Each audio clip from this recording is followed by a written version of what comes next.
17 math इसका 51 question है। कहते हैं the vertex of parabola y is equal to 1/2x square minus x plus 4 is.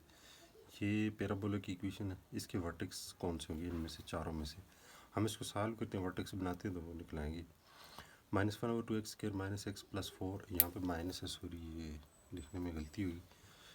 और इन दो में से अगर -1/, क्योंकि हमने x square is equal to 4a बनाना है या फिर y square is equal to 4a x बनाना है, तो ये x square is equal to 4a हम बनाएंगे।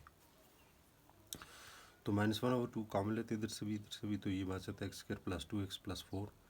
तो ये है जी x square 2 into 1 into x plus 1 का स्क्वायर माइनस 1 का स्क्वायर अगर करें तो ये a प्लस बी का होल स्क्वायर बन जाता है, जो कि a square plus 2ab plus b square formula है, प्लस 4 अपनी जगह पे। तो यहाँ से यहाँ तक तो फार्मूला क्लोज हो गया, x प्लस 1 का होल स्क्वायर -1 अपनी जगह पे। अब अगर -1/2 को दोनों के साथ मल्टीप्लाई करें, इसके साथ पे इसके साथ प्लस किया आएगा, तो इसके साथ ऐड किया तो ये 2 4 ज़ारे डिवाइडेड बाई 2 9 डिवाइड बाई 2 हो जाएगा। तो ये वाली टर्म जो है इधर रहने दी, इसको उठा के हम लेफ्ट साइड पे चलेंगे। लेफ्ट साइड पे लेके कि 2 का एलसीएम लिया एंड देन इधर से डिनोमिनेटर से दोनों से कैंसिल हो गए। 2y minus 9 is equal to minus into x plus 1 का whole square, 9 minus 2y is equal to x plus 1 का होल स्क्वायर। तो 4 से दोनों तरफ मल्टीप्लाई की, क्योंकि हमें y के साथ 4 चाहिए। तो 4 इंडिविजुअल हर एक पे डिवाइड होगा। तो जब हर एक पे डिवाइड होगा तो यहाँ से क्योंकि हमें क्या चाहिए a भी चाहिए, 4ay, ये सारे का सारा तो y कंसीडर हो जाएगा, लेकिन ये हमारे पास क्या आ जाएगा a। 1/2 अगर कॉमन लेते हैं तो राइट साइड पे वही है। अगर हम पुट करते हैं x plus 1 is equal to capital x, 9/2 minus y is equal to capital y, और a को 1/2 पुट करते हैं तो हमारे पास ये वाली इक्वेशन बन जाती है 4ay is equal to x square and x square is equal to 4ay बन गया। अब क्योंकि x 0 है और y 0 है, तो फिर x plus 1 is equal to 0 होगा, 9/2 minus y is equal to 0 हो जाएगा, x is equal to -1 and minus y is equal to -9/2 and y is equal to 9/2। तो -1 और 9/2, -1 और 9/2 वाला ऑप्शन करेक्ट है। और इम्पॉर्टेंट बात जो इसमें मुझे भी याद आ गई कि मैं बता दूँ, बीएससी की कैलकुलस और प्लस मैथमेटिकल मेथड को प्लस थॉमस कैलकुलस को आप टारगेट करना। थॉमस कैलकुलस को, ये क्वेश्चन उन्हीं में से आए हुए हैं, अगर आप उठा के थोड़ा सा ध्यान से देखें। आगे कुछ क्वेश्चन तो जो मेरे जहन में आए, जो बराबर आ गए, उनका मैंने पेज नंबर भी लिख दिया, और जो नहीं आए तो वो ऐसे सॉल्व भी कर दिए। और क्वेश्चन 52 है, what is the domain of this function. Domain आपको निकालना आता है, इसको आप ग्रेटर देन और इक्वल टू 0 पुट करें तो वो नंबर एक्स के वो नंबर जिस पे वो ये अनडिफाइंड हो जाए, मतलब यहाँ पे -1 और इन्फिनिटी ना आ जाए, तो ये 4 और 4 से छोटे, सारे 4 से छोटे। अगर हम 0 पुट करते हैं तो √2 वो भी एक डिफाइंड नंबर है, वो भी आ सकता है। लेकिन अगर -1 पुट करते हैं तो यहाँ पे आयोटा आ जाता है, तो फिर 0 से बड़ा और 4 से छोटी सारे नंबर इसमें आ सकते हैं इसके डोमेन में। तो ये वाला आंसर करेक्ट है। The figure below shows a rectangular inscribed in an isosceles right triangle. एक आइसोलेसिस ट्राइंगल है जिसकी तीनों साइडें आपस में बराबर हैं और उसके अंदर एक रेक्टेंगल बनी हुई है। हाइपोटेन्यूज जिसका ये वाला जो है वो 2 यूनिट लॉन्ग है, the area of this rectangle, इसके एरिया कितना होगा। अब देखिए यहाँ पे 90 डिग्री के एंगल बन रहा है, तो जाहिर सी बात है ये वाली ग्रेटेस्ट साइड होगी। अब सॉरी, आइसोलेसिस वाली ट्राइंगल होती है जिसकी दो साइड आपस में इक्वल होती है, ये दो इक्वल है। अगर ये 90 डिग्री का एंगल है तो ये दो साइड इक्वल है, तो इसका ये वाला एंगल भी 45 को बनेगा, ये भी 45 को बनेगा डेफिनेटली। तो यहाँ पे ये वाला छोटा जो है इसके अंदर एक रेक्टेंगल बनी हुई है। अगर ये 45 का है, ये 90 का, तो ये भी डेफिनेटली 45 का होगा। ये 90 का है, अगर ये वाला 45 का, क्योंकि बड़ी ट्राइंगल के अंदर ये 45 का है, तो ये वाला भी 45 का होगा, तब जाके 180 के इक्वल आते हैं। अब इसका मतलब है अगर ये 45 का ये वाली साइड और ये 45 का ये वाली साइड आपस में इक्वल होंगी, ये दो एंगल आपस में इक्वल होंगे, इनकी अपोजिट साइड भी आपस में इक्वल होगी। सेम इधर से भी ये वाली साइडें भी दो आपस में इक्वल होंगी, इनके ये वाला हाइपोटेन्यूज, इनका ये वाला हाइपोटेन्यूज होगा। तो इनमें से कौन सा ऑप्शन वो कहता है करेक्ट है, लेट्स सी। अगर हम ये देखें कि उसने कहा यहाँ से यहाँ पूरा 2x है, तो इधर से इधर x, इधर से इधर x बच जाएगा, ये भी x है और वो भी x है। हमें क्या चाहिए, इसकी लेंथ भी चाहिए और विड्थ भी चाहिए। अब लेंथ जो है वो तो आधा एक्स, ये लेंथ तो 2x है ही है। तो जो हमारे पास है हमारे पास जो विड्थ है वो हमने फाइंड करनी है। अब विड्थ फाइंड करने के लिए, क्योंकि हमें इस ट्राइंगल के अंदर अगर हमें ये वाली साइड मिल जाती है तो इस रेक्टेंगल की विड्थ मिल जाएगी। क्योंकि ये 40, हमें सबसे पहले यहाँ से यहाँ देखना है, पूरे पूरा x है और यहाँ से यहाँ तक 1 यूनिट है, यहाँ से यहाँ तक 1 यूनिट, सॉरी यहाँ से यहाँ पूरा 1 है और यहाँ से यहाँ तक जो है वो x है। तो यहाँ से यहाँ भी x और यहाँ से यहाँ भी क्या 1 है। तो हम ये करते हैं कि इस पूरी यहाँ से यहाँ जो x है उसमें से, सॉरी यहाँ से यहाँ जो पूरा 1 है उसमें से ये x को माइनस कर देते हैं तो ये वाली साइड बच जाएगी। तो हमने यही किया, यानी कि ये पूरी यहाँ से 1 है उसमें से ये वाला माइनस करेंगे तो ये वाली साइड बच जाएगी। ये 1 माइनस एक्स है तो ये और ये साइड इक्वल है तो ये भी 1 माइनस एक्स ही होगी।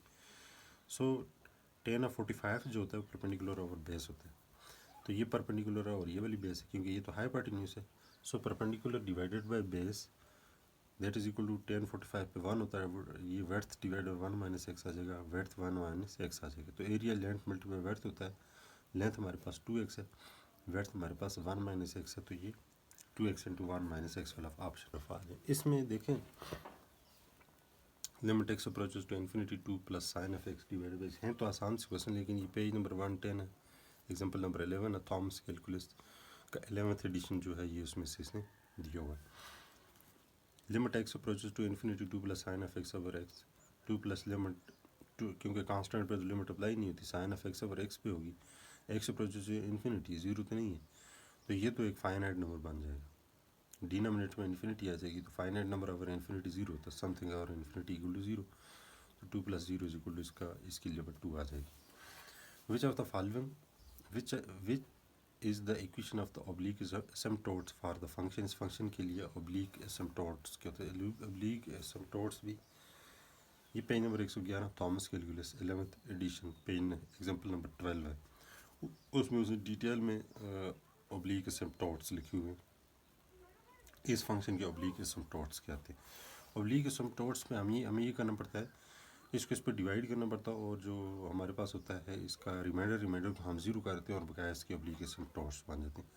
लॉन्ग डिवीजन की है, इसको इस पर डिवाइड किया, यानी कि इस पे नॉमिनेटर पर डिनोमिनेटर को डिवाइड किया तो हमारे पास ये रिमाइंडर आ गया, ये क्वेश्चन आ गया और ये डिवाइजर आ गया।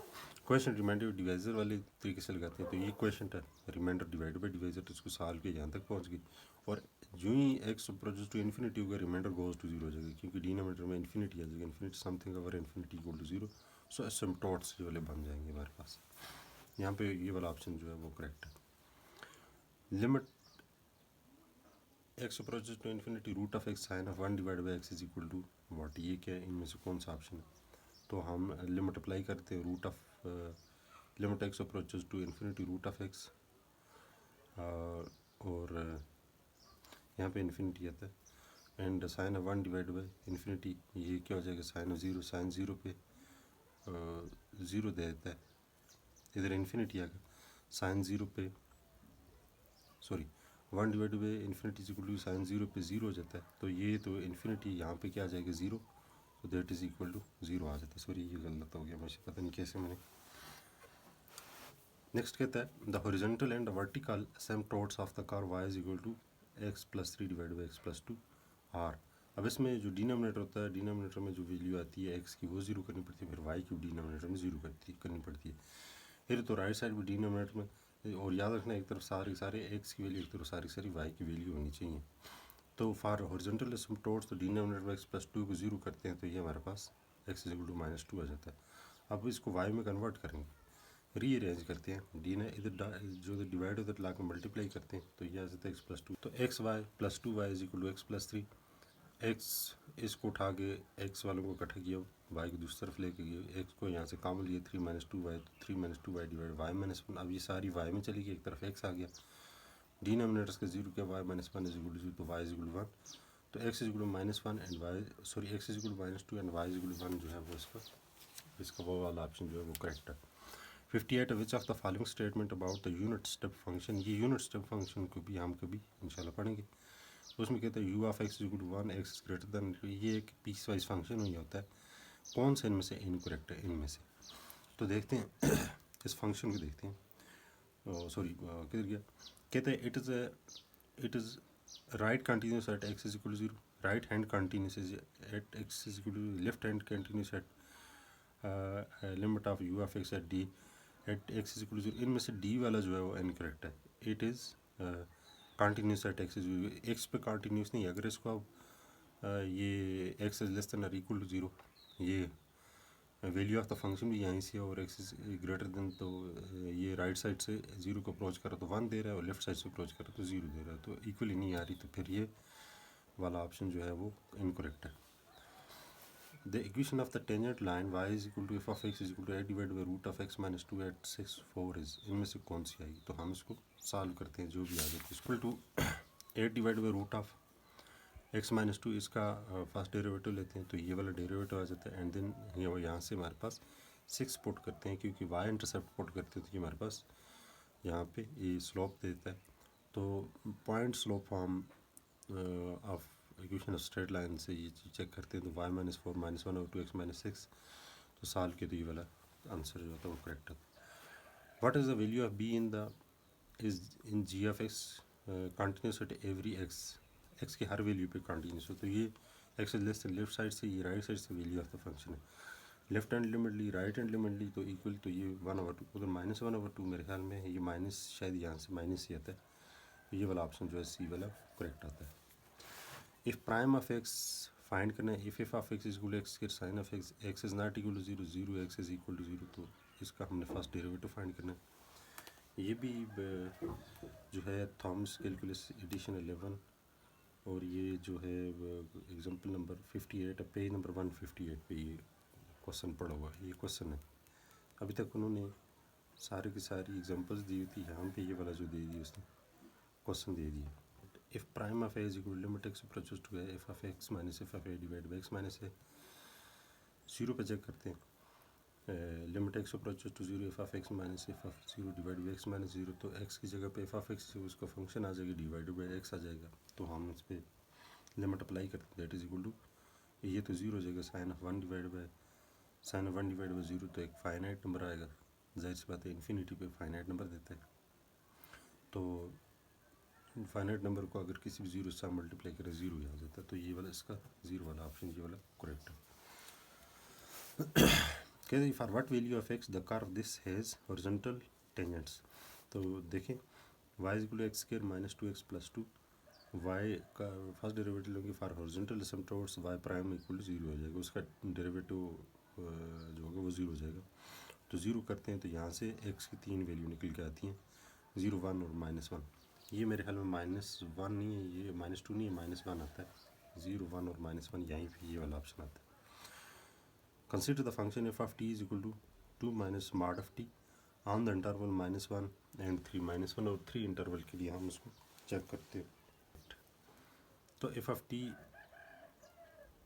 Is equal to 2 minus mod of t, -1 put करते हैं तो 1 आता है, 3 पुट करते हैं, -1 पुट करते हैं 1 आता है, 3 पुट करते हैं, तो वो कहते हैं -1 पे एब्सोल्यूट मैक्सिमम है, 3 पे एब्सोल्यूट मैक्सिमम है, या 0 पे एब्सोल्यूट मिनिमम है, या 3 पे एब्सोल्यूट मिनिमम है।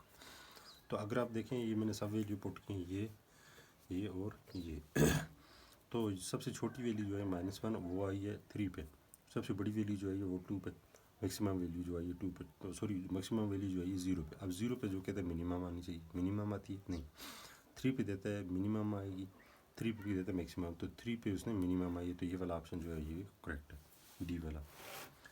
Under consider the function y is equal to 3 plus sine of x on this which one of the following statement is correct about y is equal to convex of ये वो f of x be a function and its first derivative exist on closed interval, किसी एक कोई function है उसका close interval के ऊपर first derivative exist करता है और सेकंड डेरिवेटिव उसका ओपन इंटरवल पे अगर एग्जिस्ट करता है, तो अगर उसका सेकंड इंटरवल जो है वो ग्रेटर देन 0 हो जाए, सब वैल्यू जो उस क्लोज इंटरवल के सॉरी ओपन इंटरवल के अंदर जो भी थे, देन फंक्शन जो होता है कन्वेक्स डाउन होता है और कनकेव अप होता है।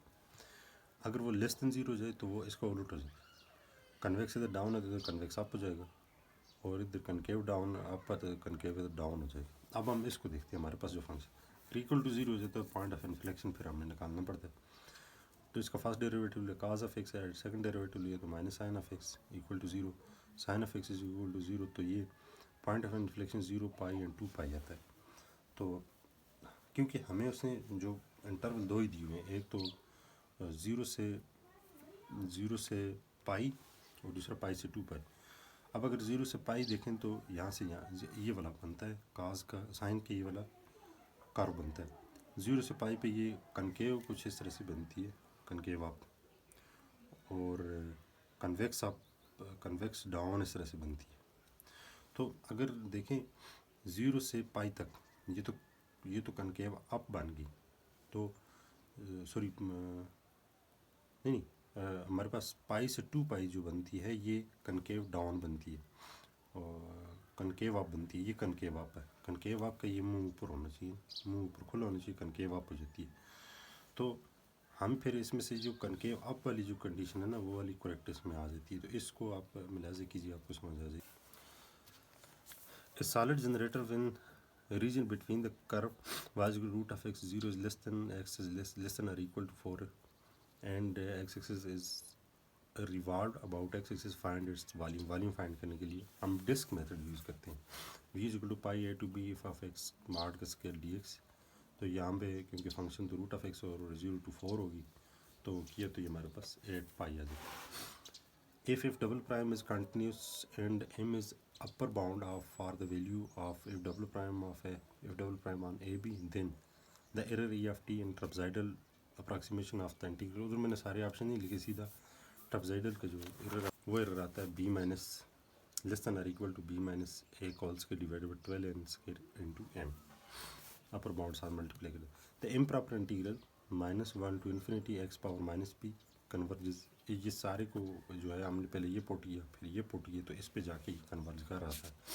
तो इसको आप थोड़ा सा जूम ग्रेटर वन पे the eccentricity of hyperbola x square over a square minus y square over b square is equal to 1। अब देखें सेंट्रिसिटी जो होता है फॉर हाइपरबोला सेंट्रिसिटी जो होता है सी ओवर ए होता है एंड आल्सो सी जो हमारे पास होता है वो यहाँ से निकालेंगे, सी निकालो तो सी ये आता है, तो डिवाइड हुआ ए की, तो ये वाला ऑप्शन जो है उधर है करेक्ट आता है। Which of the following is not true about the sequence s n is equal to, ये वाला ऑप्शन जो है वो करेक्ट आता है। Find the limit x approaches to b root of x minus root of b divide by x minus b, अगर b put करें तो 0 ओवर 0। और इसमें अगर देखा जाए तो ऑप्शन 4 है उसमें से हम इसको सॉल्व करते हैं तो देखें तो इसकी जगह पे अगर हम root of x minus root of b लिख देते हैं तो ये बन जाता है, और देन ये 1 divide by 2 root of b बन जाता है। ये वाला ऑप्शन जो है सी वाला करेक्ट है।